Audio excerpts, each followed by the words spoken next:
Time किया था। जय माता दी। हम लोगों ने जो लास्ट टाइम किया था, क्या 20 के नीचे जब पढ़ा था उसकी एक एक्सप्लेनेशन कर दी थी ना मैंने, मुझे ऐसे लगा था जल्दी जल्दी तब हुआ। तो did we do the explanation 20 के नीचे जो सारे श्लोक हैं? अब मुझे याद भी नहीं आ रहा। जो है ना यहाँ पे, तुम्हें किस अपराध से राक्षसों को मारा रे मूर्ख, जो रावण पूछ रहा है। आपने कर दिया था, लेकिन फिर ये बोला था कि एक बार थोड़ा सा फिर से फिर से कर देंगे, राइट? इज करेंगे। दैट ओके ना? वही मुझे याद था कि शायद मोटा मोटा किया था। Thank you Rachna, thank you. हाँ जी। तो before we go to 21st, तो हम देख लेते हैं ये मोटा मोटा, कि अब हम देखते हैं कि रावण के दरबार में हनुमान जी पहुंच चुके हैं। एंड कैसे उन्होंने देखा है कि वहां पे देवता हाथ जोड़े खड़े हैं उनके आगे। एंड कैसे भयभीत हुए पड़े हैं। एंड यहाँ पे फिर हम देखते हैं कि रावण उनको देख के हैरान हो रहा है कि कैसे ये निडर होके मेरे सामने खड़े हैं। तो इसीलिए वो पूछता है कि बताओ तुम ऐसे कैसे निडर होके खड़े हो। तब हमने देखा था कि तब हनुमान जी ने बोला था, सुन रावण ब्रह्मांड निकाया, पाई जासु बल विरचित माया। तो उन्होंने बोला कि हे कोई कोई जिसने मतलब बोले कि बल का स्रोत कोई अलग अलग हो ही नहीं सकता, है ना? बल का स्रोत तो एक ही है। तो जैसे हमने लास्ट टाइम किया था मोटा मोटा, कि गीता में भगवान कहते हैं, 7 का 11 में भगवान कहते हैं कि बलवानों का बल मैं हूँ। कौन सा बलवानों का बल? जो काम राग विवर्जित है, वो वाला बल मैं हूँ।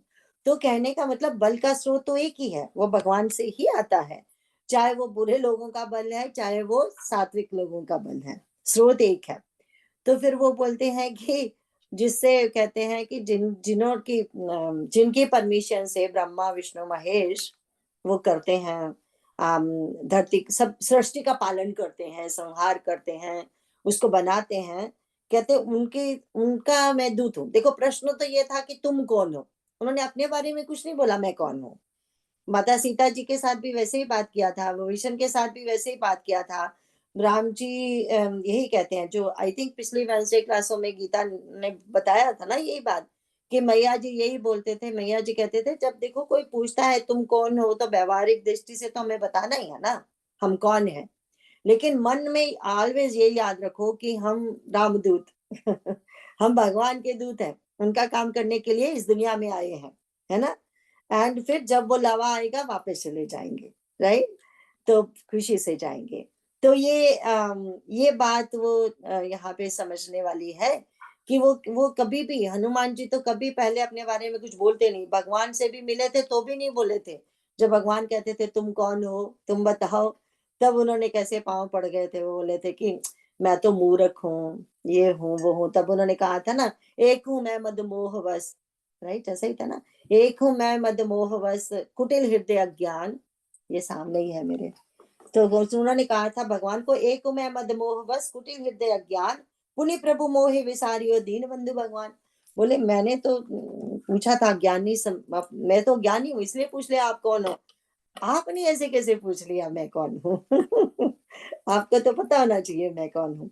तो ये हनुमान जी तो हमेशा ही यही करते हैं, है ना? तो यहाँ पे भी देखो उन्होंने अपने से शुरू नहीं किया, ये शुरू किया कि भगवान का बता रहे हैं कौन हूं मैं राम, उस राम का दूत हूँ। पहले बताएंगे वो राम कौन है। तो वो उन्होंने कहा था ना, जाके बल विरंची हरीसा। तो वो कहते हैं कि ये जो कैसे शेषनाग ब्राह्मण को अपने धारण करते हैं, सारे ब्राह्मणों को, एक ब्राह्मण को नहीं।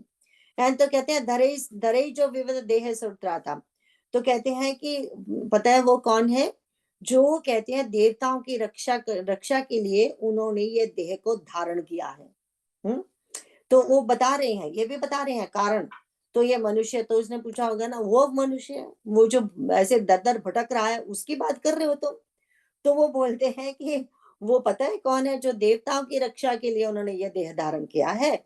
और कहते हैं कि और भी बता देता हूँ क्यों धारण किया है। बोले तुम्हारे जैसे मूर्ख को सिखाने के लिए। ये अवतार का कारण भी बता दिया। अवतार का कारण है देवताओं की रक्षा और दुष्टों का नाश, है ना? वो बता दिया। तो कहते हैं हर को दंड कठिन यही बन जा। तो कहते हैं जिन्होंने, तुम्हें तो पता ही है, तुम्हें और बता देता हूँ, थोड़ा इंट्रोडक्शन देते जा रहे हैं देते जा रहे हैं। कहते जिन्होंने शिव जी के धनुष को, कठोर धनुष को तोड़ दिया था। याद है तुमसे तो हिला भी नहीं था वो, याद है तुम्हें? थोड़ा थोड़ा जरा याद कर लो। तो कहते हैं सभी राजाओं का समूह का गर्व चूर्ण किया। बट देखो ये ना बहुत पोलाइट है हनुमान जी, उन्होंने उसका नाम नहीं लिया कि तेरा गर्व दूर किया। उन्होंने देखो कितने सुंदरता से बोला, उन्होंने बोला ते ही समेत नृप दल मद गंजा, सारे राजाओं का मद दूर कर दिया, है ना, ऐसे बोला। तो फिर कहते हैं खरदूषण तृष्णा और बाली, और फिर और बता देता हूँ जिन्होंने खरदूषण तृष्णा और बाली का नाश किया। बाली वो जिसने तुमको हरा दिया था, है ना। एंड देन खरदूषण तृष्णा जो तुम्हारी तरह ही बलशाली हैं, और भगवान ने कैसे उनको मार दिया। तो फिर कहते हैं बदेव सकल अतुलित बलशाली, तो उन सबको कैसे अतुलनीय बल वाले थे वो, कुछ तो तेरे से भी ज्यादा बल वाले थे, उनको भगवान ने कैसे झट से मार दिया। और जाके बल लवलेस ते जीते चराचर झारी, जी कहते जिसके थोड़े से बल से, थोड़ा सा बल है तुम्हारे अंदर, पूरा पूरा तो हो ही नहीं सकता ऐसे बंदे के अंदर। तो बोले कि उसको तुम लेके मद में झूमते फिरते हो, और उन्हीं की पत्नी को चुरा लाए हो, और उन राम का मैं दूत हूं। अब बताया अंड में आके पूरा बता के, राम जी कौन है, क्यों आए हैं इस दुनिया में, क्या करना चाहते हैं, वो सब बता के फिर बोले कि उनका मैं दूत हूं। ठीक है, तो फिर कहते हैं अब आगे पढ़ते हैं 21 के नीचे। मैंने कहा मोटा मोटा बता दूं क्योंकि मुझे थोड़ा सा था कि शायद मैंने बहुत जल्दी से खत्म कर दिया था उस दिन, 9 बज गए थे ना, ध्यान ही नहीं रहा था 9 बज गए। अब आगे चलते हैं, 21 के नीचे पढ़ते हैं प्लीज। मैं शुरू करूं? पर्सन, मैं तुम्हारी प्रभुता को खूब जानता हूँ। सहस्त्रबाहु से तुम्हारी लड़ाई हुई थी और बाली से युद्ध करके तुमने यश प्राप्त किया था। हनुमान जी के मार्मिक वचन सुनकर रावण ने हंसकर बात टाल दी। हे राक्षसों के स्वामी, मुझे भूख लगी थी, इसलिए मैंने फल खाए और वानर स्वभाव के कारण वृक्ष तोड़े। हे निशाचरों के मालिक, देह सबको परम प्रिय है, कुमार पर चलने वाले दुष्ट राक्षस जब मुझे मारने लगे, तब जिन्होंने मुझे मारा उनको मैंने भी मारा। उस पर तुम्हारे पुत्र ने मुझको बांध लिया, किंतु मुझे अपने बांधे जाने की कुछ भी लज्जा नहीं है। मैं तो अपने प्रभु का कार्य किया चाहता हूँ। हे रावण, मैं हाथ जोड़कर तुम्हारी विनती करता हूँ, तुम अभिमान छोड़कर मेरी सीख सुनो। तुम अपने पवित्र कुल का विचार करके देखो और धर्म को छोड़कर भक्त बलिहारी भगवान को भजो। जो देवता, राक्षस और समस्त चराचर को खा जाता है, वह काल भी जिनके डर से अत्यंत डरता है, उनसे कदापि वैर ना करो और मेरे कहने से जानकी जी को दे दो। सर के शत्रु श्री रघुनाथ जी के शरणागतों के रक्षक और दया के समुद्र हैं। शरण जाने पर प्रभु तुम्हारा अपराध बुलाकर तुम्हें अपनी शरण में रख लेंगे। तो अब क्या बोलते हैं आगे हनुमान जी, वो कहते हैं जानू मैं तुम्हारी प्रभुताई। तो फिर से बता रहे हैं सहस्त्र बाहु सन परी लड़ाई। सहस्त्र बाहु कौन था? उसका नाम सहस्त्र बाहु, एक्चुअली उसका नाम था अर्जुन। सहस्त्र बाहु अर्जुन बोला जाता था राजा को।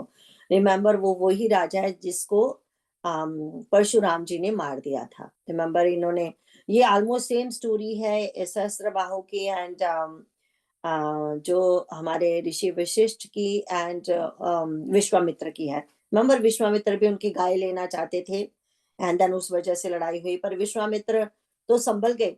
वो उन्होंने तो फिर देखा, मारा नहीं, उन्होंने तो मार सके ही नहीं गुरु वशिष्ठ को फर्स्ट ऑफ ऑल, एंड गाय नहीं ला सके। तो ये इन्होंने क्या किया कि इन्होंने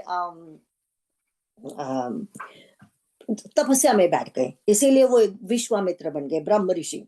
बहुत बहुत बहुत तपस्या करने के बाद, क्योंकि टाइम लगा ना रजोगुण को खत्म करने के लिए। लेकिन ये जो सहस्त्रबाहु है, सेम ही स्टोरी थी। इसके कहते थे युद्ध करने से पहले ऐसे 1000 बाजुएं हो जाया करती थी।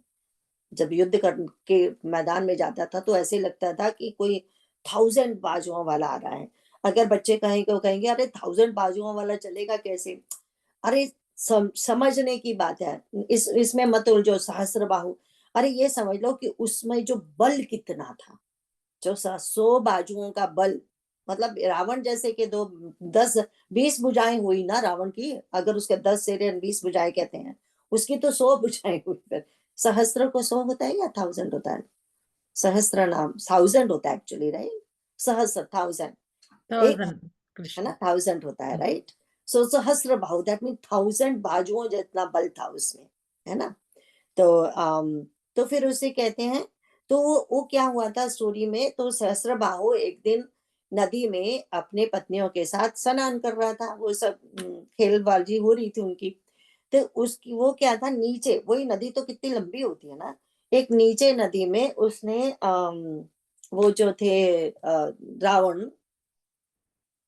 कहाँ पे नीचे था ऊपर था, मुझे ध्यान नहीं आ रहा, जो भी था, रावण सेम ही नदी पे पूजा कर रहा था भगवान शिव की फूलों के साथ। एंड ये खेल खेल में उसने कुछ ऐसे अपनी एक बाजू रख दी, तो बाजू से क्या हुआ, फ्लड आ गया, क्योंकि पानी रोक दिया ना, तो दैट मीन ऊपर होगा, तो पानी रोक दिया तो ऊपर फ्लड हो गया, ऊपर वाली जगह पे, उसमें इसके सारे फूल इधर उधर बह गए।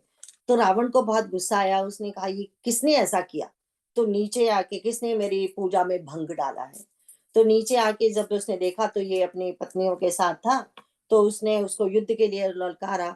तो सहस्त्रबाहु ने तो जस्ट ऐसे पकड़ के उसको बांध दिया, कुछ युद्ध करने की उसको जरूरत भी नहीं पड़ी, एक बाजू को ऐसे किया, पकड़ के बांध दिया। और क्या, ऐसा कहा जाता है कि उसको अपने जहां ले गया राज्य में, तो उसको कहा जहाँ घोड़े रखते हैं ना, वहां बांध दिया उसको, तो ऐसा बोला जाता है। तो फिर ब्रह्मा जी स्वयं आए थे छुड़वाने के लिए, ये स्टोरी थी, ये उसको याद दिला रहे हैं हनुमान जी। तो एंड उस फिर सहस्त्रबाहु ने जो जो स्टोरी पहले सुना रही थी ना, कि ये जो क्या नाम था परशुराम जी के पिताजी, जगत अग्नि, जमद अग्नि नाम था उनका, ऋषि जी का। तो उनके पास भी ऐसे ही काव थी। तो ये काव, वो तो मेडिटेशन में बैठे थे, ये काव को चुरा लाए थे। एंड देन पता नहीं क्या हुआ था बाद में, पर समहाउ उनका गला काट दिया गया था उनका, या मार के जमदग्नि को ये लेके आए हैं काव को चुरा के। तो फिर परशुराम जी जब आए, तो तब उन्होंने ये प्रण किया था ना कि मैं बस क्षत्रियहीन कर दूंगा अब। तो उसको देखो, उस परशुराम जी ने मारा था। तब ये स्टोरी थोड़ा मैच करके आपको बता रही हूँ। तो अब ये वो सहस्त्रबाहु उसको याद दिला रहे हैं, तुम्हें पता है सहस्त्रबाहु, मुझे तुम्हारे बल का पता है, सहस्त्रबाहु ने कैसे तुम्हें कीड़ों मकोड़ों की तरह बांध दिया था, है ना, और वो भी बांधा कहाँ था, घोड़ों के अस्तबल में। ठीक है। तो फिर कहते हैं कि अब बाली का युद्ध भी तुम्हें स्मरण है कैसे हुआ था तुम्हारे साथ। फिर उसके उसके बाद कहते हैं कि अब चलो मैं अब अपनी बात पे आता हूँ, जो तुमने प्रश्न किया था ना, तुम कौन हो, तुमने क्यों मारे, तुमने ये क्यों किया, तूने वन क्यों उजाड़ा। तो वो बोलते हैं कि देखो, वन तो इसलिए अपनी सफाई अब पेश शुरू कर दी। बोले वन तो इसीलिए उजाड़ा था मैंने, मेरा उजाड़ने का मतलब नहीं था, पर वानरों की वृत्ति यही तो करते हैं वानर, वो ऐसे ऐसे डालों को तोड़ तोड़ के ऐसे खाते हैं, नीचे गिरे हुए फल वानर कभी नहीं खाते, वो हमेशा डाली से तोड़ के खाते हैं। और भी खाते कम है, वो बर्बादी ज्यादा करते हैं, जहां भी वानर जाते हैं वो सचमुच वैसा ही करते हैं। तो बोले कि मुझे तो भूख लगी थी, मैं तो अपनी वृत्ति के अनुसार कर रहा था ना, जो भी कर रहा था। तो कहते और सबको अपनी देह प्यारी होती है, मैं फल खा रहा था, तुम्हारे वो जो मारने लगे निशाचर मुझे, तो मैंने भी उनको मार दिया। बोले सिर्फ मैंने उनको मारा जो मुझे मार रहे थे। तो अब उसके बाद कहते मैंने बाकियों को कोई कष्ट नहीं दिया। तो बोले कि बाकी उसके बाद तेरा पुत्र आया, उसने मुझे बांध दिया। और बोले बांधने में मुझे कोई लज्जा नहीं है। क्यों लज्जा नहीं? बोले कहते कुछ शर्म नहीं आई, बंद कैसे किया? अरे काहे की शर्म, मैं तो आके देखना चाहता था तुम्हें, तो मुझे कोई लज्जा नहीं है, मैं तो भगवान का काम करना चाहता हूँ, मैंने सोचा चलो तेरे दर्शन करता ही जाता हूँ अब, इसीलिए बंद गया था मैं। तो फिर कहते हैं, अब देखो वहां पे फिर कहते हैं, क्योंकि रिमेम्बर ये एक्चुअली शिव जी भगवान जो है रावण के गुरु है ना, रावण के कुलदेव जो बोलो, वो जो भी बोलो, रावण हमेशा शिव जी भगवान की पूजा करता है ना। अब वो गुरु रूप के काइंड ऑफ इसके सामने आ रहे हैं। अब क्या बोल रहे हैं, कितने विनम्र हैं। हम देखेंगे जब कभी लंका कांड पर पहुंचेंगे, रावण एंड अंगद का डिफरेंस, राव ये हनुमान जी एंड अंगद का डिफरेंस। हनुमान जी तो इतने विनम्र भाषा में बात करते हैं, अंगद तो दूसरे लक्ष्मण हैं, वो तो धाड़ धाड़ मारते हैं बातों में, ऐसी बातें करते हैं ना, ऐसे लग रहा है हर हर बात में एक चांटा लग रहा है उसके मुंह पे, ऐसी बातें करेंगे। और हमारे हनुमान जी तो परम भक्त विनम्र बंदे है ना। तो वो कैसे बोलते हैं, वो कहते हैं, हे रावण मैं हाथ जोड़कर तुमसे विनती करता हूँ। देखो तुम फिर भी मतलब मेरे शिष्य हो, अब सीधा सीधा तो नहीं बोलते ना, बोलो मेरे शिष्य हो, चलो एक बार मेरा ये फर्ज बनता है कि तुम्हें अच्छी शिक्षा दे दूं, है ना, कहते तुम अभिमान छोड़कर मेरी सीख सुन लो। बस एक ही चीज तुम्हें करनी है, जरा अपना अहंकार को जरा थोड़ा सा एक साइड पे रख दो, अपने अभिमान को, और मेरी बात सुनो। तुम देखो अपने पवित्र कुल का विचार करके देखो। तो हमें पता है ना कि इनके जो पिता है वो पुलस्त्य ऋषि हैं, पुलस्त्य ऋषि जी के फादर ब्रह्मा जी हैं। तो बोले अपना कुल तो देखो, तुम किस कुल को बिलोंग करते हो, है ना। तो बोले नहीं, मुझे मुझे एक दिन के लिए वो होगी कि मैंने ठीक बोला ना, रावण जी के पिताजी का नाम पुलस्त्य ही है ना, मैंने ठीक बोला ना, भूल तो नहीं रही हूँ आज। तो बोले कि तुम देखो, तुम अपने कुल की पहचान करके जरा समझ जाओ।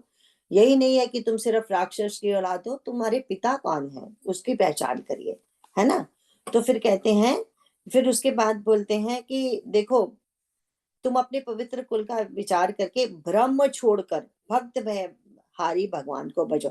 ब्रह्म मतलब जो तुम्हें ये भ्रम हो गया है ना कि मैंने सारे देवताओं को जीत लिया है, मैंने ये जीत लिया, मैंने ये जीत लिया, मैंने ये, तुम्हें जो अहंकार हो गया है वो नथिंग बट भ्रम है ना, वो तो तुम्हें भ्रम है, वो तो कुछ नहीं, वो तो ऐसे जाने वाला है। तो फिर कहते हैं कि देखो जो जो राक्षस कहते हैं जो देवता राक्षस और समस्त चराचर को खा जाता है, देवताओं को भी खाने वाला है कोई, है, चराचर को खाने वाला है कोई, समस्त चराचर को, राक्षसों को, कोई भी आ जाए सामने, कौन है वो? काल है। तो वो काल बोलते, वो काल भी तुमसे, वो काल भगवान जिसे थर थर कांपता है। अगस्त्य ऋषि जी ने भी यही कहा था अपनी स्तुति में, जो 12वीं स्तुति है अगस्त्य ऋषि जी की, वो है अरण्य कांड में, राइट, यस, अरण्य कांड में है। वो भी यही कहते हैं, वहां पे वो बोलते हैं, भगवान उनको कहते हैं ना मुझे वो दीजिए जरा, तो भगवान को कहते हैं पहले मुझसे सुन लो तुम कौन हो, क्योंकि भगवान ने कहा था ना मुझे वो क्या बोला था कि मुझे वो दीजिए, वो शस्त्र अस्त्र दीजिए जिससे मैं, मंत्र दीजिए, सॉरी, वो मंत्र दीजिए जिससे मैं राक्षसों का नाश कर सकूं। तब तब हमारे अगस्त्य ऋषि ने बोला था किसको बुलावे में डाल रहे हो, पहले मेरी बात सुनो। बोले मैं जानता हूं आप कौन हो। कहते ये जो सारा ब्रह्मांड है ना, एक पेड़ है, गुलर का पेड़, उसमें एक एक गुलर जो लगा होता है ना, एक इमेजिन कीजिए एक बड़ा महान पेड़ है, कितने गुलर के उस पे फल लगे होंगे। तो वो कहते हैं जो गुलर का जो फल है, एक एक वो ब्रह्मांड रिप्रेजेंट करता है। तो कहते हैं काल आता है, वो एक पूरे ब्रह्मांड को ऐसे खा जाता है, ठीक है। तो कहते हैं हम तो उस ब्रह्मांड के कीड़े हैं, एक ब्रह्मांड के छोटे छोटे कीड़े, बाहर का तो हमें पता ही नहीं क्या है क्या नहीं। तो कहते हैं वो काल आए ऐसे खा जाता है, और वो ही काल चाहे तो पूरे सारे सारे की ब्रह्मांड को भी चपट कर सकता है। एंड वो काल आपसे थर-थर काँपता है, वो भी यही कहते हैं ये भी यही कहते हैं।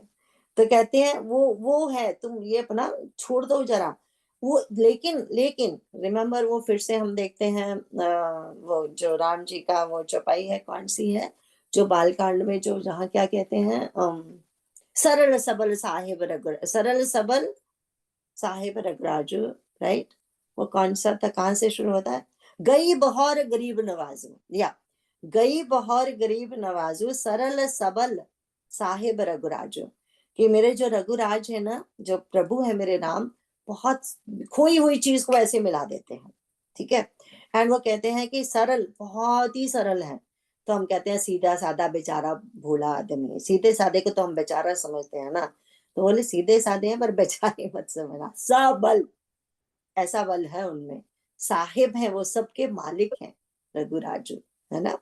तो यहाँ पे वो बता रहे हैं कि देखो वो जो है ना, वो जिनसे ये काल भी डरता है, जिनके डर से ये काल भी डर डर थर थर कांपता है, उनसे वैर मत करना, राइट। बोले जानकी जी को दिए तो, बट तुम्हें मैं एक बोला, मैं दे दूं, जानकी जी को दे दूं ताकि मुझे आके वो झट से मार दें। बोले नहीं नहीं नहीं, मैं एक तुम्हें गारंटी देता हूँ। हनुमान जी कह रहे हैं, क्या गारंटी देते हैं? भगवान की तरफ से खुद ही गारंटी दे रहा है। देखो भक्त क्या कह रहे हैं, प्रणत पाल रघुनायक करुणा सिंधु खरारी। प्रणत पाल कहते हैं, देखो वो जो है खर के शत्रु रघुनाथ जी शरणागतों को रक्षक और दया के समुद्र है, शरणागतों के रक्षक और दया के समुद्र है।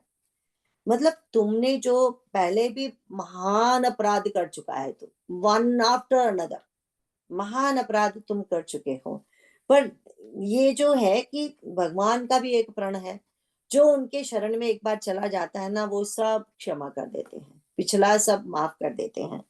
तो कहते हैं, तो क्यों क्यों माफ करते हैं? क्योंकि वो दया के समुद्र है। मतलब उनकी दया कभी खत्म नहीं होती। दया के समुद्र जब बोला जाता है तो उसका मतलब ये है, जैसे समुद्र का पानी कभी खत्म नहीं होगा, ऐसे ही वो दया के ऐसे समुद्र, समुद्र चाहे कोई सोख सकता है, अगस्त्य ऋषि आके, भगवान भगवान की दया को कोई सोख नहीं सकता, है ना? ऐसे हैं भगवान जी। कहते शरण जाने पर प्रभु तुम्हारा अपराध भुलाकर तुम्हें अपनी शरण में रख लेंगे। देखो बाकी अपराध तो किए सो किए, लेकिन जो माता सीता को चुरा लाया, वो अब क्षमा करने वाला अपराध नहीं बचा। That was the last thing.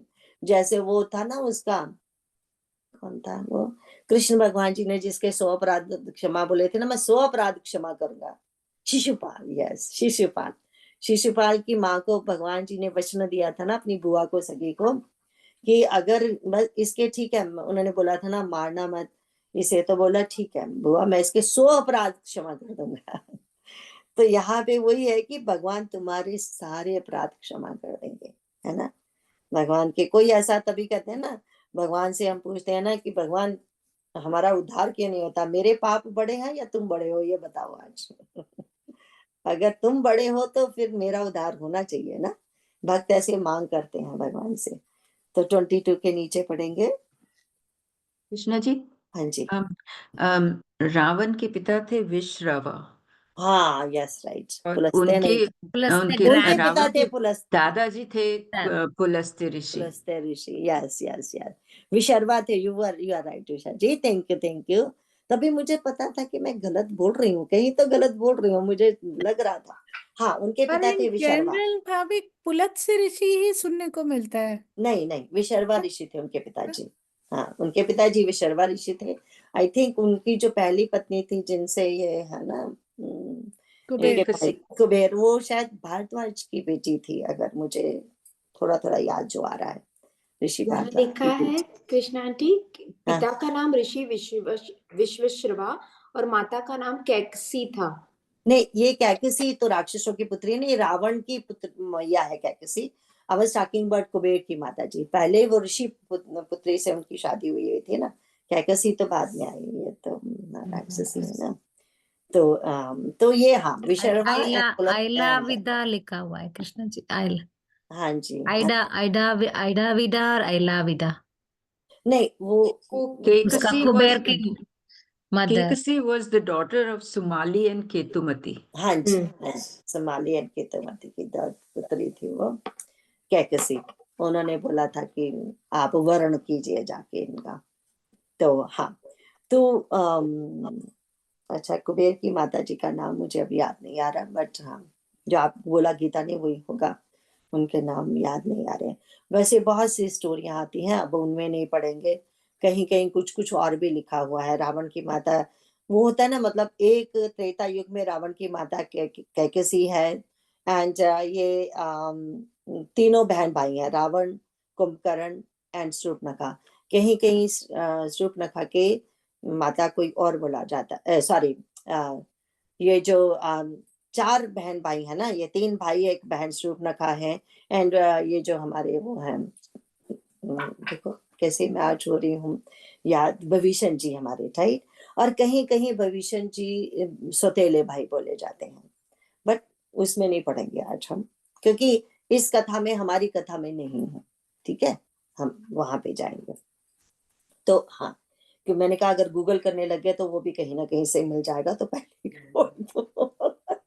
गूगलाचार्य से ही तो मिल रहा है। हाँ, गूगल आचार्य में से कुछ कुछ मिलेगा, फिर आप लोग सब कंफ्यूज हो हमें जाओगे। हमें कहाँ याद रहता है कृष्ण जी। वही वही, मुझे भी तो नहीं रहता। तो हाँ जी, तो यहाँ पे फिर हम कहते हैं प्रणत पाल रघुनायक करुणा सिंधु खरारी। हमने कहा था ना, खरारी, बार बार नाम भगवान का पड़ गया है, क्योंकि खरारी, खरदूषण, तृष्णा तो एक्चुअली, एंड उनकी जो 14,000 सेना थी, एक्चुअली बड़े भाग्यशाली थे, क्योंकि भगवान ने उनको सबको राममय कर दिया था, राममय। उनसे गलती सिर्फ एक हुई कि वो दूसरे में राम को देखते रहे एंड उसको दुश्मन समझते रहे, अपने तरफ नहीं देखा।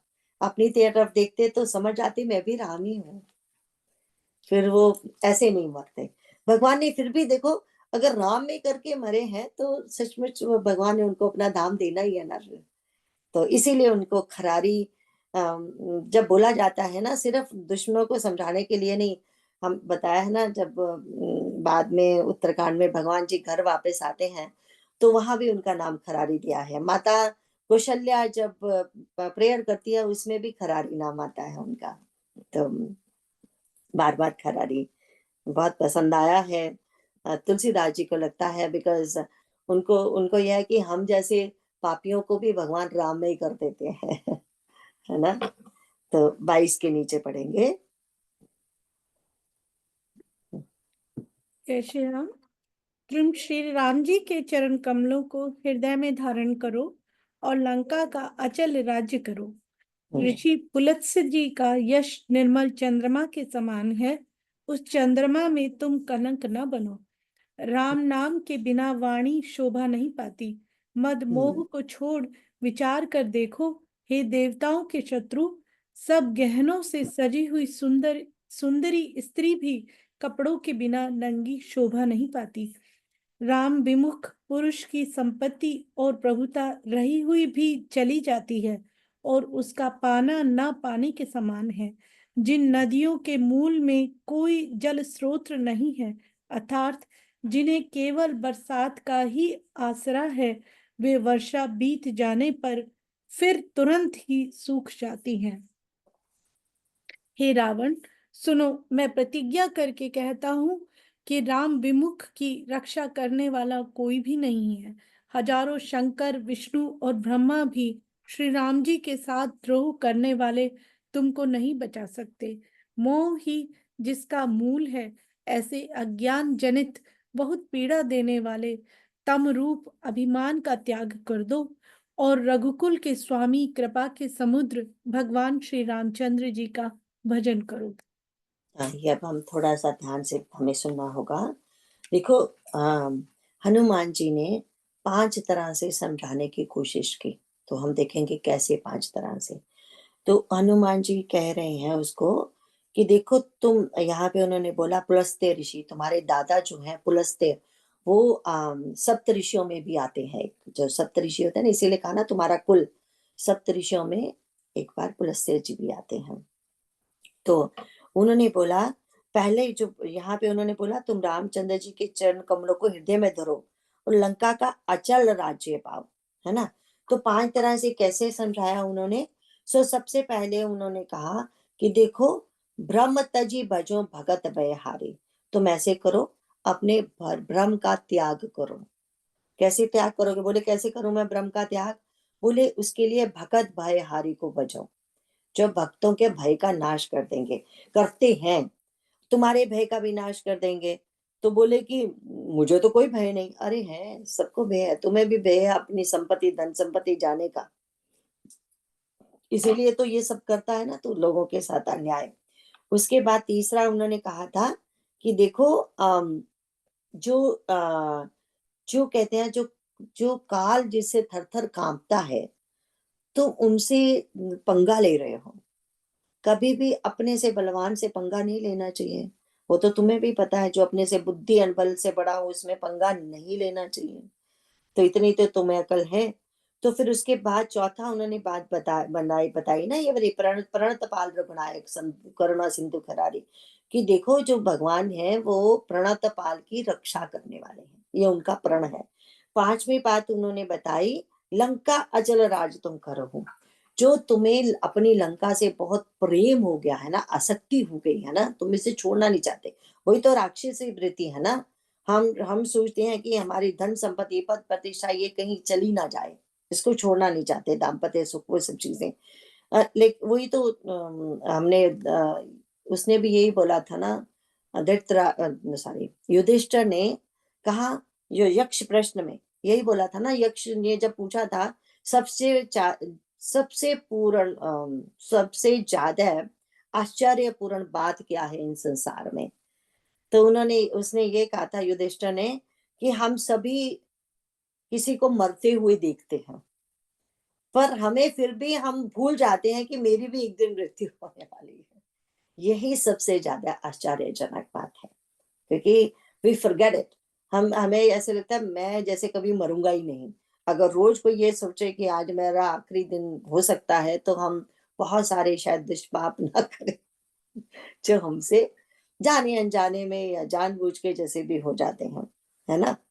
तो अब उसके बाद कहते हैं, राम नाम बिनु गिरा न सोहा, देखी विचारी त्याग मद मोहा। कहते राम नाम के बिना वाणी शोभा नहीं पाती, तो मद मोह को छोड़कर विचार करके देखो। कहते विचार कर लो, तुम भी, तुम बहुत समझदार है, ऐसी बात नहीं है, तुमने बहुत यज्ञ दान तप सब किए हुए हैं, कितने तुम्हें भी कोई, देखो रावण की एक बात थी ना, तभी तो रावण का नाम आता है ना। जो भी उसे मिला उसने दान में नहीं पाया, कितनी घोर तपस्या कर करके उसने वो शक्तियां पाई। फिर कितने भयानक युद्ध किए हैं उसने, उसमें उसके कितने प्रियजनों की मौत हुई, खुद भी कितनी बार वो जख्मी हुआ है।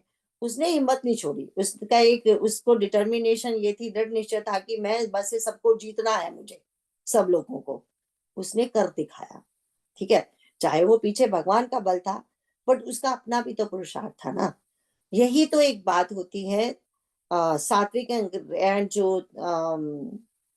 जो सात्विक वृत्ति वाले एंड रजोगुणी या तमोगुणी वृत्ति वाले, या जो आसुरी संपत्ति वाले और दैवी संपत्ति वाले।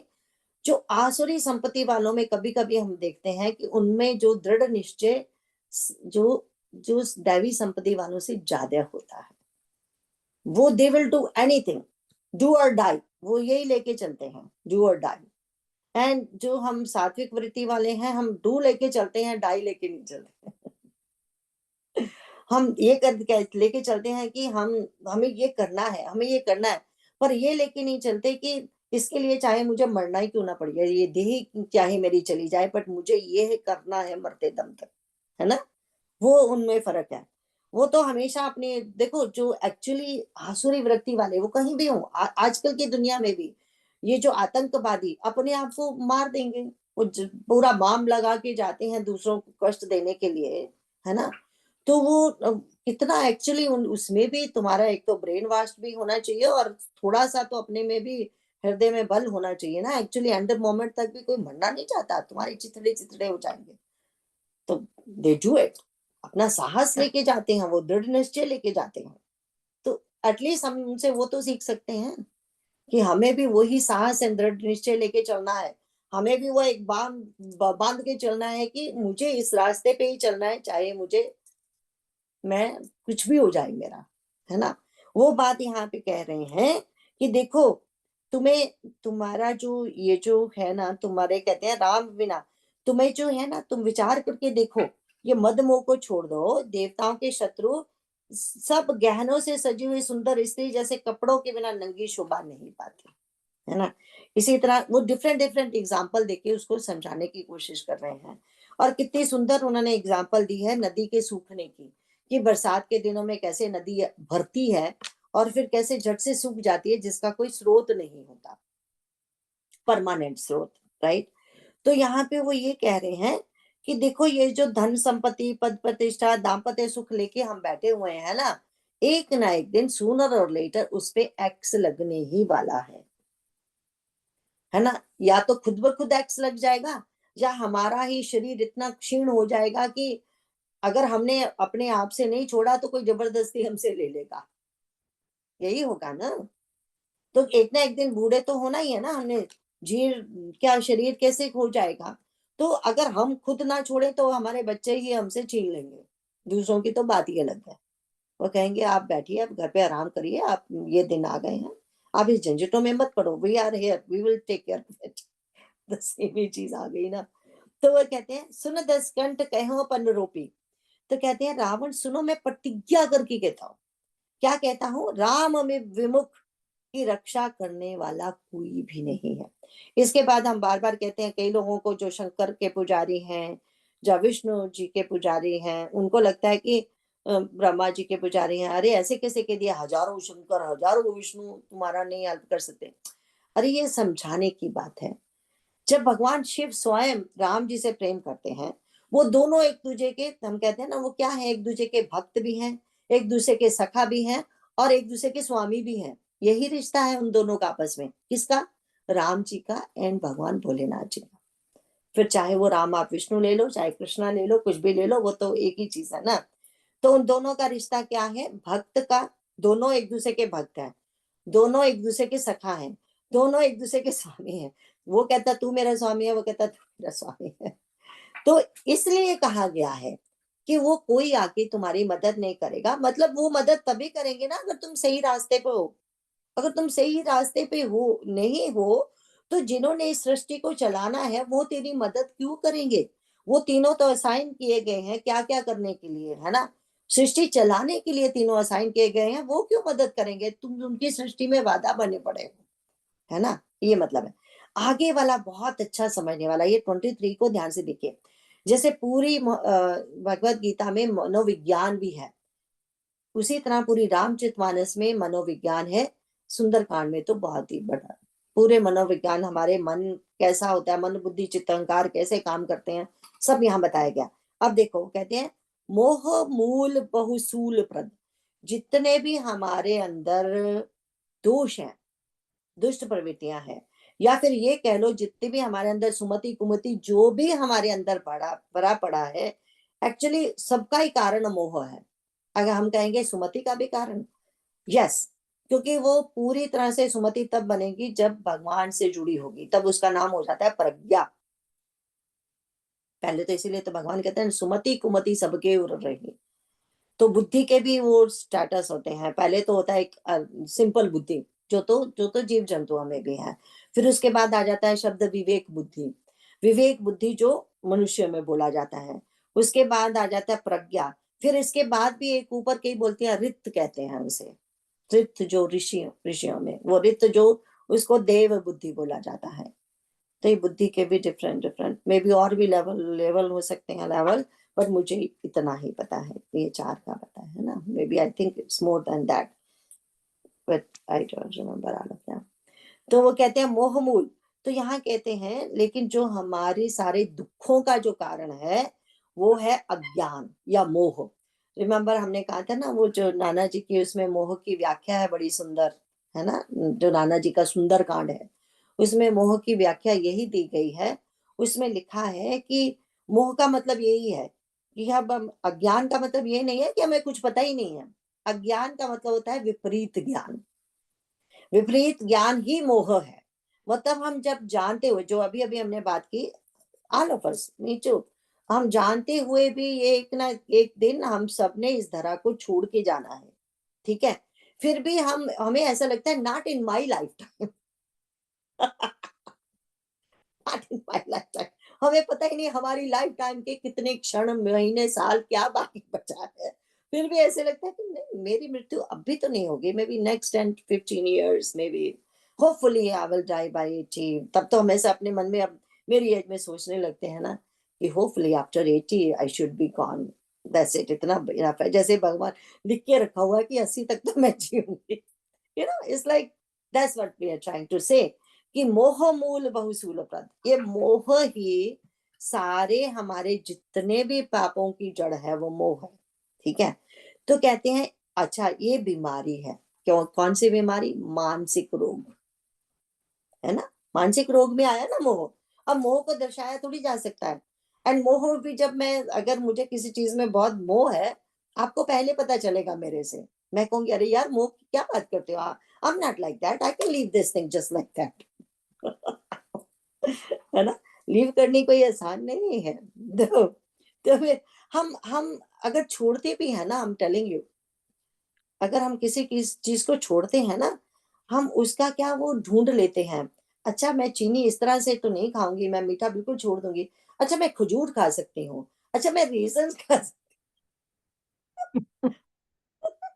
हम ढूंढ लेते हैं उसका कुछ ना कुछ राइट उपाय, मीठा खाने का उपाय। अरे आपको पता है ये मीठे की नहीं बनी, ये बर्फी मैंने मीठा वो खजूर से बनाया। अरे खजूर भी तो मीठी होती है, वो भी तो मुझे उतनी ही खानी है। केला मीठा होता है, कुछ मीठे का मन हो रहा है, फटाफट खजूर मुंह में डालो रेज़न मुंह में, क्योंकि आजकल मैं मीठा छोड़ती हूँ, इसलिए मैं अपनी बात बता रही हूँ, मैं क्या करती हूँ, मीठा कैसे छोड़ रही हूँ। तो वो बोलते हैं, तो कहते हैं कि ये जो मानसिक बीमारियां है ना, उसका मैं तुम्हें पहले परहेज बताता हूँ, क्योंकि परहेज बताते हैं, डॉक्टर ने कहा मीठा खाना छोड़ो। बोले ये जो मोह मोह की जो बीमारी है उसका परहेज क्या है, त्यागो तम अभिमान। पहले जो ये जो तामसिक अभिमान है ना, पहले उसको छोड़ो। देखो राजसिक अभिमान भी नहीं बोला, क्यों नहीं बोला, बोले देखो तुमने, मुझे भी पता है कि तुमने कितनी मेहनत से ये सब कमाया है, तुम्हें दान में नहीं मिला, इसीलिए बोला राजसिक अभिमान। तभी तो कहते हैं ना, पहले तामसिक अभिमान छोड़ेंगे तभी राजसिक को छोड़ेंगे, तामसिक से ही शुरू करेंगे ना। ये जो मोह को तामसिक अभिमान बोला जाता है, ठीक है। तो बोले बस एक ही परहेज करना है। देखो जो जो भरत जी ने, क्यों हम भरत जी का वापस नाम लेते हैं, जो भरत जी, केवरी बहुत सॉरी, बार बार आपको डिस्टर्ब होता होगा, केवरी बहुत टाइट कर लेती हूँ तो सिर ही दुखने लग जाता है। तो वो जो तम अभिमान क्या, रिमेम्बर हम बार बार आ जाते हैं भरत एंड कैकेयी माता के एग्जाम्पल पे। भरत जी ने कभी, अभी माता को हमने कितनी बार बोल चुके हैं ऑलरेडी, माता को वापस माता नहीं बोला, बोले कि मेरी माता फिर से भ्रम में ना पड़ जाए, फिर से उसको मोह ना हो जाए कि मेरा पुत्र ये है ना। इस माँ भगवान, वो भरत जी चाहते हैं मेरी माँ का तामसिक अभिमान दूर हो जाए, तभी इनका कल्याण होगा। तो ये कह रहे हैं देखो तुम्हारी बीमारी है, तुम्हें मोह हो गया है, अच्छा तो मैं तुम्हें उसका परहेज बताता हूँ। सबसे पहले क्या परहेज है, अपने तामसिक अभिमान को छोड़ दो। फिर अच्छा तो बीमारी का भी पता चल गया, परहेज का भी पता चल, दवा भी तो बता दो, दवा भी तो चाहिए ना, तभी खत्म होगा। बोले दवा भी बता देता हूँ, क्या दवा है, भजो राम रघुनायक कृपा सिंधु भगवान। ये है हमारी सारी मानसिक बीमारियों का परहेज एंड इलाज बता दिया उन्होंने। देखो एक छोटे से दोहे में हमारे हनुमान जी ने कैसे हम सबको ये बता दिया, कैसे हम सारे के सारे ऊपर उठ सकते हैं, है ना। तो कैसे, ये दवा है भजो राम रघुनायक। अगर हम मानसिक रोगों में जाएंगे, एंड में जब भी हम आएंगे तो भी हम देखेंगे वहां काकभूषण भी यही कहेंगे, मैंने देख लिया एक बीमारी नहीं कितनी बीमारियां हैं, और उन बीमारियों से क्या होता है, ये होता है, ये होता है, ये होता है, और एंड में इलाज वो यही बताते हैं, एक ही इलाज है, मेरे भगवान राम की शरण में चले जाओ, वही इलाज है। तो 23 के नीचे पढ़ेंगे। एक बार और बोलनी थी। देखो यहाँ पे वो कह रहे हैं उसको, देखो मैं तुम्हारे हित के लिए कुछ बोलना चाहता हूँ, बार बार सॉरी वो अगले में आएगा, मेरे दिमाग में आती रहती चीजें हैं। यहाँ पे जो नेक्स्ट आया है ना, यद्यपि कही कभी अति हितवाणी भक्ति विवेक विरति नैसानी, ये पढ़ के फिर इसकी बात करते हैं। यद्यपि हनुमान जी ने भक्ति, ज्ञान, वैराग्य और नीति से सनी हुई बहुत सी हित की वाणी कही, तो भी वह महान अभिमानी रावण बहुत हंसकर व्यंग से बोला कि हमें यह बंदर बड़ा ज्ञानी गुरु मिला। हे दुष्ट, तेरी मृत्यु निकट आ गई है, अधम मुझे शिक्षा देने चला है। हनुमान जी ने कहा, इससे उल्टा ही होगा, अर्थात मृत्यु तेरी निकट आई है, मेरी नहीं। यह तेरा मति भ्रम बुद्धि का फेर है, मैंने प्रत्यक्ष जान लिया है। हनुमान जी के वचन सुनकर वह बहुत ही कुपित हो गया और बोला, अरे इस मूर्ख के प्राण शीघ्र ही क्यों नहीं हर लेते। सुनते ही राक्षस उन्हें मारने दौड़े। उसी समय मंत्रियों के साथ विभीषण जी वहां आ पहुंचे।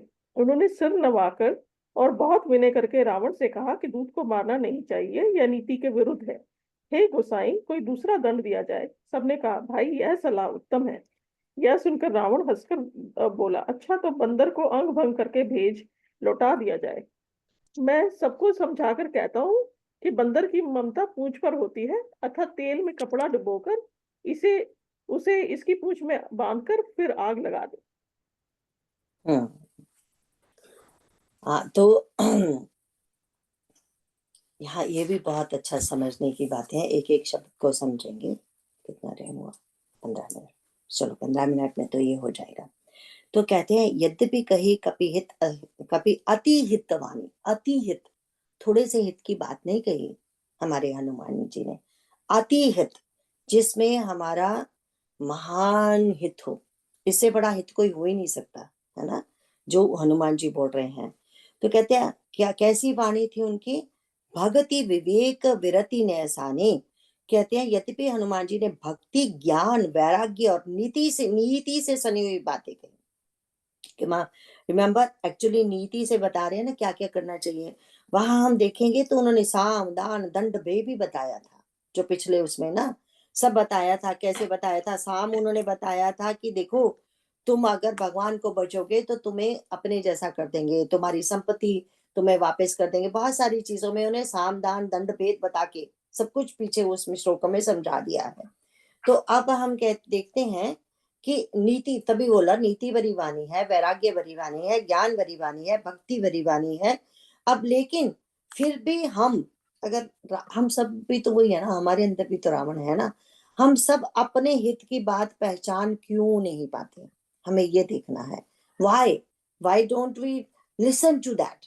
बोलते हैं उसका कारण और कुछ नहीं, हमारा अपना ही अहंकार होता है, अपनी ईगो होती है जो रावण में है। महान अभिमानी है ना वो, इसीलिए वो अपने हित की वाणी को पहचान नहीं पा रहा है अभी।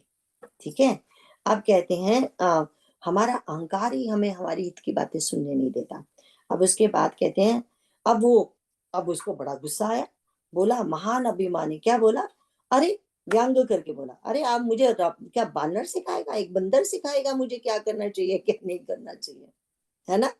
देखो ऐसा बोला जाता है शास्त्रों में कि हित की वाणी तो बानर ही सुनाए, कागा ही सुना दे, कोई भी सुना दे तो वो सुन लेनी चाहिए। हमने तो वो भागवतम में अभी अभी कहानी पढ़ी थी ना, उनके कितने 24 वो जो है 24 है ना गुरु। उन्होंने बोला मेरा तो गुरु, सांप को भी उन्होंने गुरु माना, उसको गुरु माना है ना, वो सब दत्तात्रेय जी है ना? हाँ, दत्तात्रेय जी की है ना। तो वो अभी अभी जो हमने पढ़ी थी, तो वो कहते हैं मृत्यु निकट आई खल तो, हाँ तो रावण उसको देखिए हंसता है, तो क्या बोलता है? कहता है मृत्यु तेरे निकट आ गई है, इसीलिए तू अधम मुझे सिखा रहा है। तो हनुमान जी कहते हैं वैसे तेरी आंखें तो बहुत तेज है, सचमुच तूने मृत्यु को पहचान देख लिया, तू साक्षात मृत्यु को देख रहा है, तेरे जैसा कोई है ही नहीं और। एंड सचमुच मृत्यु खड़ी है, बट कहते तुम्हें ये नहीं नजर आ रहा कि किसके लिए खड़ी है, मेरे लिए खड़ी है या तेरे लिए खड़ी है। मृत्यु तो सचमुच निकट आ गई है और साक्षात मृत्यु देवी सामने खड़ी है, बट तुम पहचान नहीं पा रहे हो कि वो किसके लिए आई हुई है ना। तो कहते हैं तेरा कहते मति ब्रह्म हो गया है, ये मैंने प्रत्यक्ष जान लिया, इसीलिए तुम्हें मृत्यु दिखते हुए भी ये नहीं समझ आ रहा कि ये मृत्यु है किसके लिए। रिमेम्बर अभी अभी हमने वो 16th चैप्टर में क्या किया था, इसे अभी तो किया है, कल ही तो किया है। वहां कहा है ना कि वो जो ऐसे आसुरी प्रवृत्ति वाले होते हैं वो समझते हैं मैं ही भगवान हूँ, मैं सब कुछ कर सकता हूँ, मैं सब कुछ देख सकता हूँ। तो वही श्लोका किया था ना हमने। तो रावणी तो है रावण प्रवृत्ति वाले, है ना। तो अब इसके बाद कहते हैं सुनी कपि वचन बहुत खसियाना, मतलब अब उसको जब ये हनुमान जी ने ये बोला ना तो वो खसिया गया, मतलब कुपित हो गया, या उसको लाइक फ्रस्ट्रेटेड हो गया कि हाउ डेयर ही, है ना।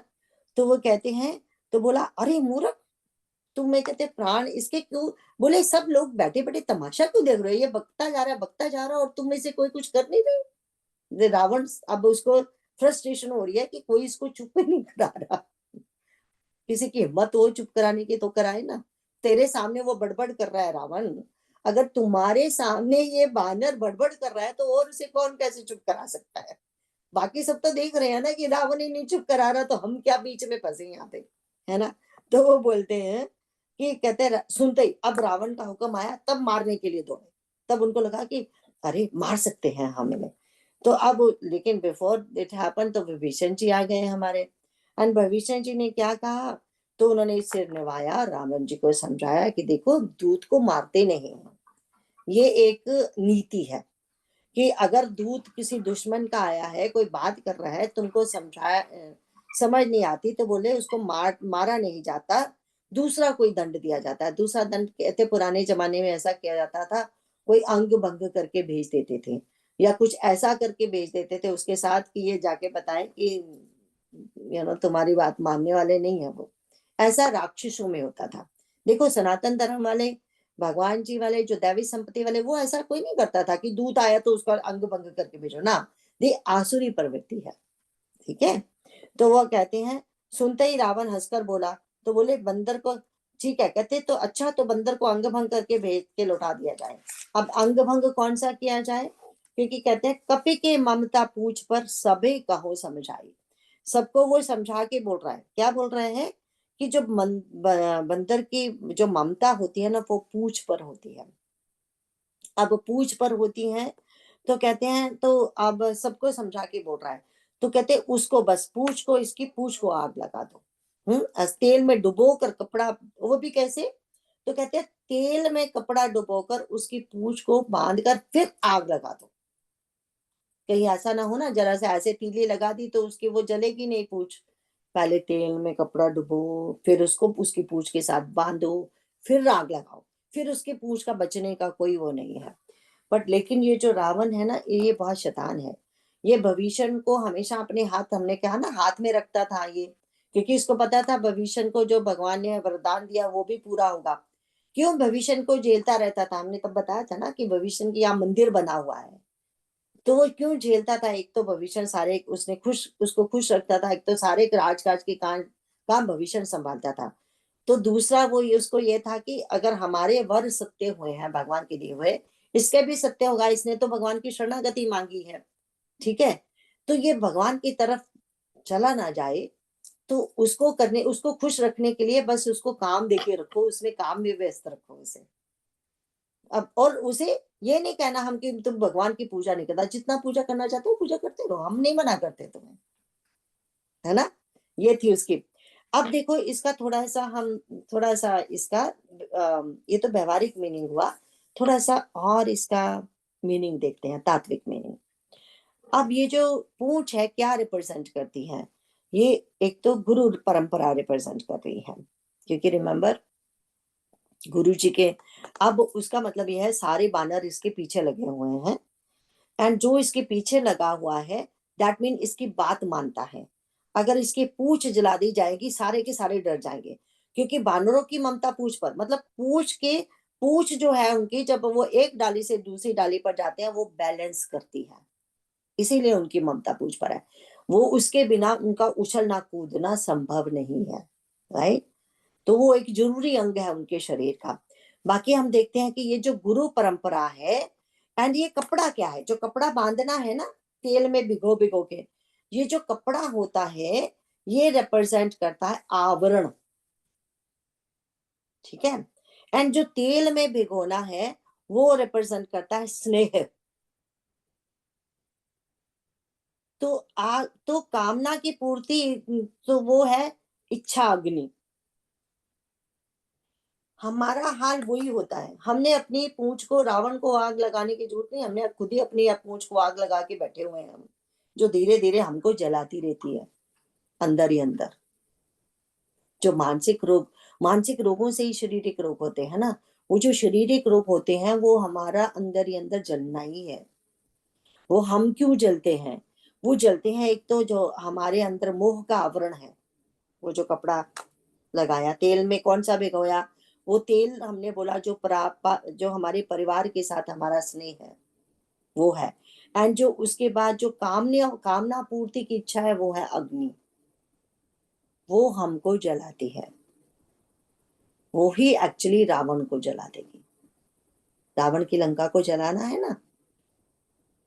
एंड हम देखेंगे वो जो कहता है कि इनकी पूंछ को आग लगाओ, उसका मतलब यही है कि इसकी पूंछ को आग लगा देकर साबरी डर जाएंगे, और फिर वो उनकी हिम्मत नहीं होगी किसी को भी दोबारा लंका की तरफ देखने की। अब इसके आगे वाला एक और पढ़ने की कोशिश करेंगे।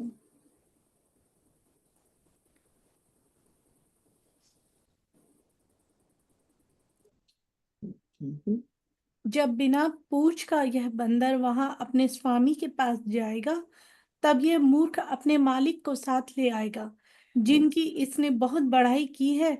वे जरा उनकी प्रभुता सामर्थ्य तो देखो। यह वचन सुनते ही हनुमान जी मन में मुस्कुराए और मन ही मन बोले कि मैं जान गया सरस्वती जी इसे ऐसी बुद्धि देने में सहायक हुई है। रावण के वचन सुनकर मूर्ख राक्षस वहीं पूंछ में आग लगाने की तैयारी करने लगे। पूंछ के लपेटने में इतना बड़ा कपड़ा और घी तेल लगा कि नगर में कपड़ा, घी और तेल नहीं रह गया। हनुमान जी ने ऐसा खेल किया कि पूंछ बढ़ गई, लंबी हो गई। नगरवासी लोग तमाशा देखने आए। वे हनुमान जी को पैर से ठोकर मारते हैं और उनकी बहुत हंसी करते हैं। ढोल बजते हैं, सब लोग तालियां पीटते हैं। हनुमान जी को नगर में फिराकर फिर पूंछ में आग लगा दी। अग्नि को जलते हुए देखकर हनुमान जी तुरंत ही बहुत छोटे रूप में हो गए। बंधन से निकलकर वे सोने की अटारियों पर जा चढ़े।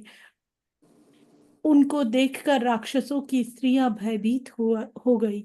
उस समय भगवान की प्रेरणा से 49 पवन चलने लगे। हनुमान जी अट्टहास करके गरजे और बढ़कर आकाश से जा लगे।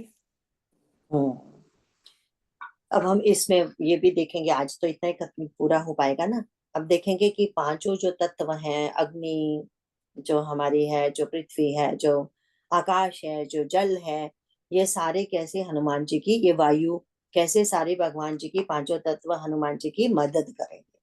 ठीक है, इस सिलसिले में तो हम देखते हैं, जब बिना पूछ का, वो बोल क्या बोला उसे, कि जब बिना पूछ का बंदर जाएगा ना तो अपने स्वामी के पास जाएगा, तब ये मूर्ख अपने मालिक को साथ ले आएगा जिनकी हमने बहुत बड़ाई की है, मैं जरा उनकी प्रभुता तो देखूं। रिमेम्बर, जैसे इससे याद आता है कि जैसे प्रहलाद जी एंड छोटे से प्रहलाद जी हैं और उसका फादर हिरण्यकशिपु है ना, कैसे उसको उनको पूछता है ना, ये बल कहाँ से आया तुम्हें, तभी तो कहता है ना, उसको मारने की कोशिश करते हैं, क्या क्या करने की, उसको भी तो जलाने की कोशिश की थी ना वहां पे, है ना, तो वो जल नहीं रहे हैं। तो एक बार हमेशा याद रखनी चाहिए, किसी को भी जो ये सारे बैठे हैं, कोई पूछे कि माता की अग्नि परीक्षा ली गई जी, इतनी पवित्र औरत की, बोले माता से पहले तो किसी और की भी अग्नि परीक्षा हो चुकी थी, आपको वो तो दिखा नहीं, ये देखो ये अग्नि परीक्षा नहीं तो और क्या है। जो भक्त है वो अग्नि परीक्षा से नहीं डरते। तुम्हें क्या प्रॉब्लम है, किसकी भगवान अग्नि परीक्षा ले रहा है, तुम तैयार हो अगर तुम्हारी बारी आए तो। है ना, तो ये जवाब है, हमें यहाँ ये जवाब मिल रहे हैं। अब देखो, तो अब कहता है कि ये आएगा तो मैं देखूंगा उनकी प्रभुता, और हिरण्यकशिपु ने भी देख ली थी, ये भी देख लेगा। है ना, प्रभुता भगवान की। तो कहते हैं, ये इस वचन सुनकर हनुमान जी मुस्कुराए। क्यों मुस्कुराए, मन ही मन बताइए क्यों मुस्कुराए, आप सबको पता ही है, जरा एक जना जवाब दे दे क्यों मुस्कुराए। वो सोचे कि जो त्रिजटा ने बोला था तो ये कैसे है, उनको कैसे है, ये तो भगवान जी इशारा कर रहे हैं। इशारा कर रहे हैं ना।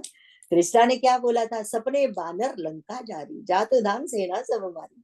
तो अब बोले कि अरे वाह, उस समय मैं सोच रहा था, जामवंत को पूछा मुझे क्या करना चाहिए, जामवंत ने कहा संदेशा लो, संदेशा लाओ, और यहाँ तो बोल रही है बानर ने लंका जला दी, तो ये तो मैं नहीं करने वाला हूँ, है ना, तो ये क्या ऐसा बोल रही है। तो अब वो हंसे, अच्छा अब पता चला मुझे भगवान क्या चाहते हैं, है ना। तो कहते हैं कि ठीक है, यही सही। तो अब कहते हैं पूछ लपेटा गया, लपेटी गई पूछ पे, वो और बड़ी करते जा रहे हैं और कपड़ा लाते जा रहे हैं। कहते इतने लंबे उन्होंने पूछ कर ली, वो कपड़ा ही कहते वो खत्म हो गए, तेल खत्म हो गया वहां का, भिगो भिगो के लगाना था ना, तो वो करते जा रहे करते जा रहे। फिर कहते हैं इनको ढोल ढोल बजा बजा के इनका वो जुलूस निकाला जा रहा है, भगवान जी का, हनुमान भगवान जी का, है ना, जुलूस निकाला जा रहा है। और हनुमान जी भी बड़े सुंदरता से, जैसे बानर चंचल नैनों से देखते ही हैं, इधर से उधर देखते जा रहे हैं। एंड पहले भी एक बार दे चुके हैं सारी जगह पे, लेकिन अब तो फिर उन्होंने वैद्य का घर, फार्मेसी सब कुछ देख लिया, बाद में उसको उठाना भी तो है ना, डॉक्टर को। डॉक्टर का घर भी देख लिया, अच्छे से फार्मेसी भी देख ली कि हमें क्या क्या चाहिए होगा बाद में। तो कहते ये तो बहुत और भी अच्छी बात है, जो कुछ थोड़ा बहुत बचा होगा वो भी देख लूंगा इसी बहाने से, पूरे नगर में जो घुमाया जा रहा है। तो फिर कहते हैं कि अब ढोल बजते जा रहे हैं, हनुमान जी को घुमाया जा रहा है। तब उस समय कहते अब लेडीज भी खड़ी होके बाहर देख रही हैं। तब उसे कहते हैं हरि प्रेरित ही अवसर चले मरुत अनुचास। तो वो जो कहते 49 प्रकार की, है ना, जो हमने कहा कि हमारे ऋषियों ने तो ये देख लिया है, 49 प्रकार की वायु होती है, वायु की गति जो है वो 49 प्रकार की। तो बोले वो चलने लगी, अट्टहास करी गर्जा कपी बढ़ने लगा आकाश, तो अब वो उड़ने लगे आकाश में। अब हम देखेंगे कैसे फिर वो जलाएंगे लंका को। एंड कहीं कहीं बोला जाता है कि एक्चुअली तो किसी के घर को जलाना पाप माना जाता है ना। तो यहाँ पे दो चीजें आती हैं व्यवहारिक दृष्टि से हम देखें तो वो ये आता है कि किसी को भी अगर सपोज किसी मनुष्य को आग लगती है बॉडी पे, क्या करता है मनुष्य? सबसे पहले इधर से उधर भागा फिरता है ना आग बुझाने के लिए, इधर भागेगा उधर भागेगा, राइट? दिस इज हाउ होता है ऑटोमेटिकली। तो वो जब सपोज वो किसी को आग लगी है, बेचारा इधर उधर भाग रहा है वो करने के लिए, आग बुझाने के लिए, तो उस समय अगर किसी और चीज को आग लग जाती है तो उस बंदे को पाप नहीं लगता। ठीक है, इसी तरह हनुमान जी अपनी आग बुझाने के लिए जब इधर उधर छलांगे लगा रहे हैं, उनको पाप नहीं लगेगा। बाकी बात तो ये है कि वो उनको तो रोष है ना, रोष कि अभी मैं कुछ तो मजा मुझे अब चखाना ही है। और वैसे भी वो भगवान की आज्ञा हो चुकी है, सपने बहाना लंका जा रही, तो अब मुझे पता चल गया। तो मैंने तो ये करना है कि मैंने अपनी आग बुझानी है, उसके बुझाते बुझाते अगर कुछ हो गया तो हो गया। तो फिर क्वेश्चन आगे आएगा कि भविष्य जी का घर क्यों नहीं जला, तो वो हम उसका आंसर हम अगले बार देखेंगे। नहीं, आज इसको यहाँ पे खत्म कर दे। हम लास्ट वाला बोल लेते हैं, लेकिन आपको कोई प्रश्न होगा तो जरूर पूछिएगा। ठीक है, लास्ट वाला बोले। बार बार बर मांगो हर्ष देहु श्री रंग, पद सरोजन पायनी भक्ति सदा सतसंग। जय सीता राम चरण रति मोरे, अनुदिन अनुग्रह तोरे। जय सिया राम, जय सिया राम, जय सिया राम। जय सिया राम। धन्यवाद कृष्णा जी। धन्यवाद आप सबका, धन्यवाद। धन्यवाद। जय श्री राम। जय सिया थैंक यू भाभी। थैंक यू आप सबका। बट कोई प्रश्न हो तो जरूर पूछा करिएगा।